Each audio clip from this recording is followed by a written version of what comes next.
All right, everyone, welcome back to the MMA Island Fight Prediction Show. And we got the Queen of Violence, the Violence Queen, Ariane Lipski, back in action against Luana Carolina. Now, I know you two aren't too excited for this one, but I'm still excited to hear what you have to say. So let's hear it. I think I even said that on my episode of Slick Diaz's MMA session. I was like going through this card, and I was like, "Ooh, I'm excited for this one. Excited for this one. Not excited for this one." But no, I'm sold on a good look and a good nickname. I don't need to look too far into it. I'll just pick Lipski. I think she's marketable. They're trying to give her a push. I agree with what you said. I think she is marketable. Yes, very.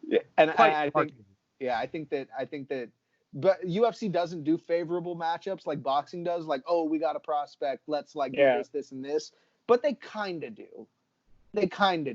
And I think this one will just be another chapter in the Violence Queen's novel. So, Zach, you want to go? Yeah, I'll go. Okay. So the Violence Queen has had kind of a tough run in the UFC so far, but you're looking at her first two fights. She comes in and debuts against Joanne Calderwood, who's fighting for the belt next. Okay, that's kind of a tough one. And then Molly McCann, she's still very good, but that's kind of less excusable, you know. And she goes on and she beats Isabella de Padua, who actually hit like a 4-year USADA suspension or something. But after seeing that and enough tape from her in KSW, I kind of have a very good idea of what she does.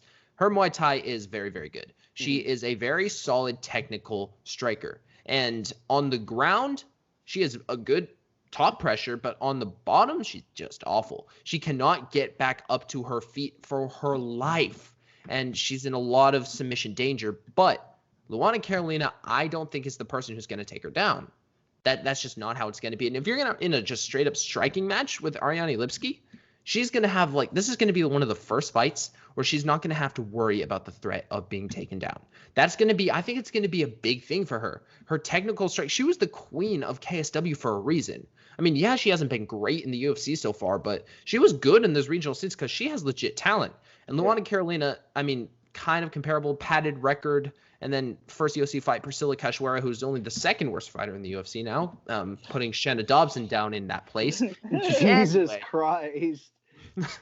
Anyway, Luana Carolina, this is kind of this is a step up for her, I would say. And Ariane Lipski fought the same level of competition but better on the Brazilian regional scene and has fought better competition in general. I think that the technical striking of Ariane Lipski is better than the technical striking of Luana Carolina. And I wouldn't be surprised if Lipski mixes in a few takedowns here and there to try and get some ground and pound in. So I'm going the Violence Queen pretty confidently, actually, and let's hear what you have to say.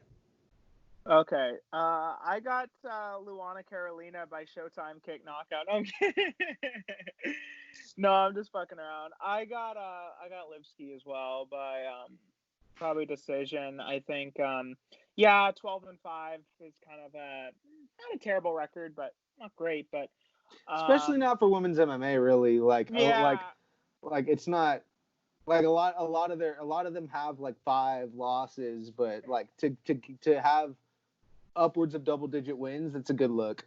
Yeah, the Molly McCann loss is definitely not good, but I think that Calderwood, no shame losing that one. She did win her last fight, and she was on a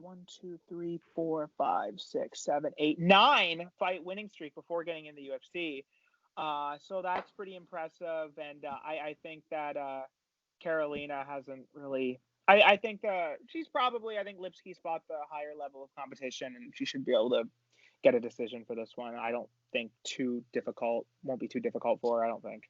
So we got 3 for 3 for the Violence Queen, Ariane Lipski. So we are getting into the very, very good fights of this card. So excited. So keep on watching. You don't want to miss this, as I've been saying this whole time. You really don't, so you can have a good idea of what's going to happen in these fights in an awesome fight card this weekend. All right.